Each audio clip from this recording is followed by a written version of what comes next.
Teman-teman sekalian, saat ini kita berada pada bab amil-amil atau faktor-faktor yang dapat merubah hukum dan kedudukan dari mubtada dan khobar. Faktor-faktor tersebut ialah kana dan saudara-saudaranya, inna dan saudara-saudaranya, dan yang terakhir adalah dhonna dan saudara-saudaranya.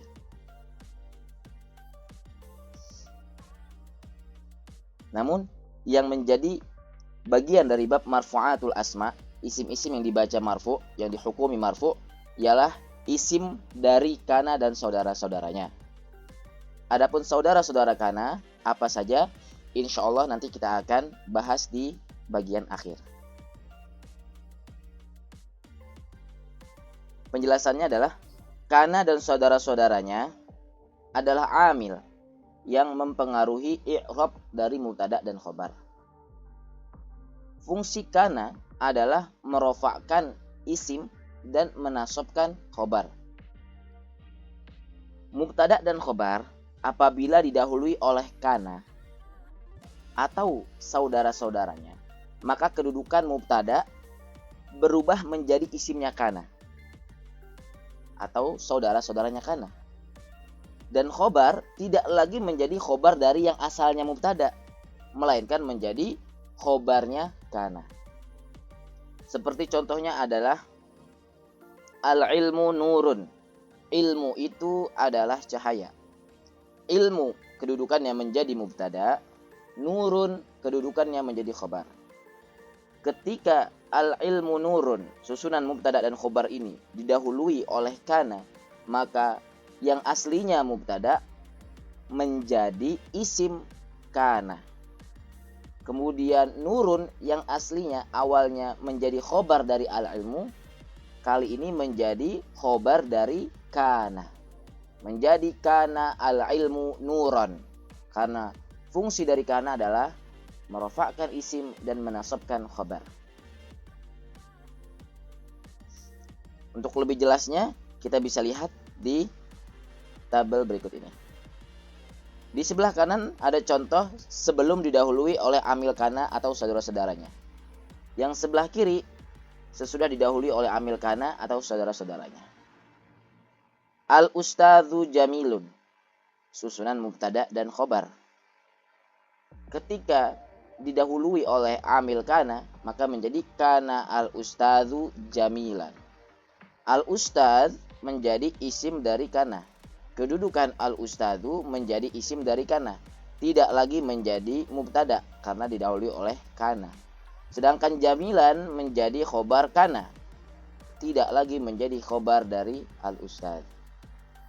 Contoh yang bawahnya sisanya adalah contoh kana yang mendahului mubtada dan khobar, yang mana khobarnya itu adalah khobar ghairu mufrad. Contoh awal ini adalah susunan mubtada khobar yang bentuk mufrad, khobar yang jenis mufrad. Baik, kita lihat di sini kanal ustadzu sayyaratuhu jadidatun. Asal mulanya al ustadzu sayyaratuhu jadidatun. Ketika didahului oleh kana, maka menjadi kanal ustadzu sayyaratuhu jadidatun. Kita lihat di sini sekilas memang secara zahir tidak ada perubahan. Sama saja sebelum didahului oleh kana. Yang menjadi catatan di sini adalah bahwasanya kana pada contoh khobar yang ghairu mufrad, dia tidak secara zahir menasabkan si khobar, melainkan menasabkan dari segi tempatnya. Sehingga sayyaratuhu jadidatun ini hukumnya secara tempat adalah khobar dari kana. Begitupun dengan contoh kana al-ustadzu yafrahu. Al-ustadz menjadi isim kana. Yafrahu menjadi khobar. Khobar hukumnya mansub. Kenapa tidak dibaca yafroha? Karena yafrahu ini adalah fi'il mudhari'. Tidak bisa menjadi nasab atau mansub kecuali didahului oleh amil nasab. Sehingga yafrahu ini hukumnya mansub dari segi tempatnya saja, karena dia menduduki khobar yang ghairu mufrad. Begitu juga halnya dengan kana al ustadu fil masjidi. Susunan jar majrur yang notabene-nya menjadi khobar ghairu mufrad karena susunan dari jar majrur menjadi hukumnya mansub dari segi tempatnya karena menjadi khobar dari kana. Al ustadu isim dari kana. Selanjutnya, kanal ustadu amamal fasli.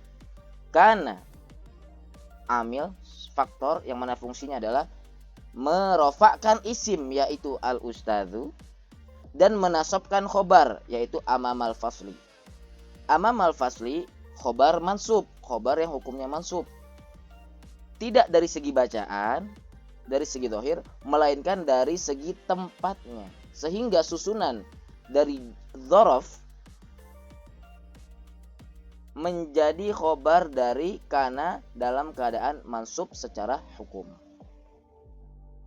Secara tempat.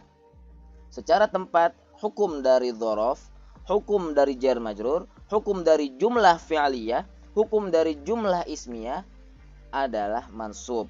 Mansub secara tempat. Bahasa Arabnya fi mahalli nasbin. Khobar kana.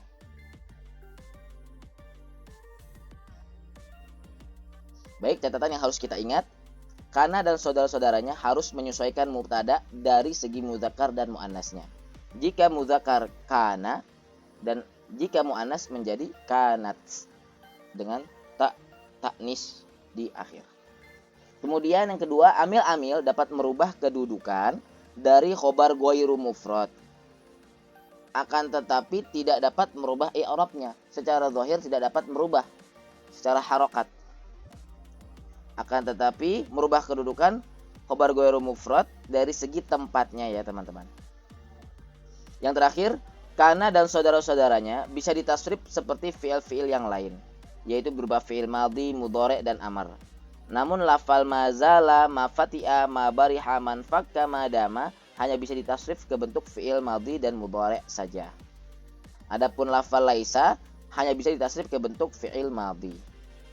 Ini adalah contoh ketika amil kana dan saudara-saudaranya bisa bertransformasi ke tasrif-tasrif yang lain.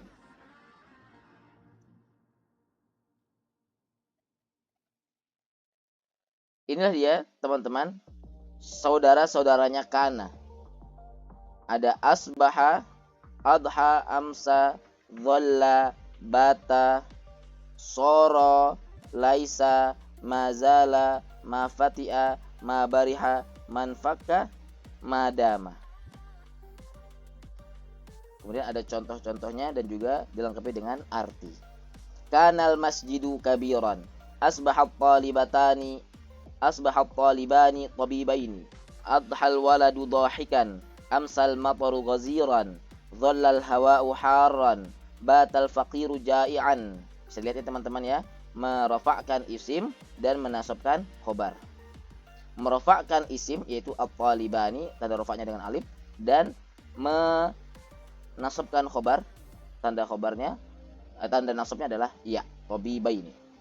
Selanjutnya sarat tajiru ghaniyan, laisa ad-dhaifu tabiban, ma zala tiflu bakian, ma fati'al mawju murtafi'an, ma barihal bahru hadian, ma infakka az-zahru munfatihan, ta'allam al-ilma ma dumta hayyan. Itulah dia penjelasan tentang kana dan saudara-saudaranya, yang mana yang termasuk dari marfu'atul asma, isim-isim yang dihukumi rafa adalah isim dari kana.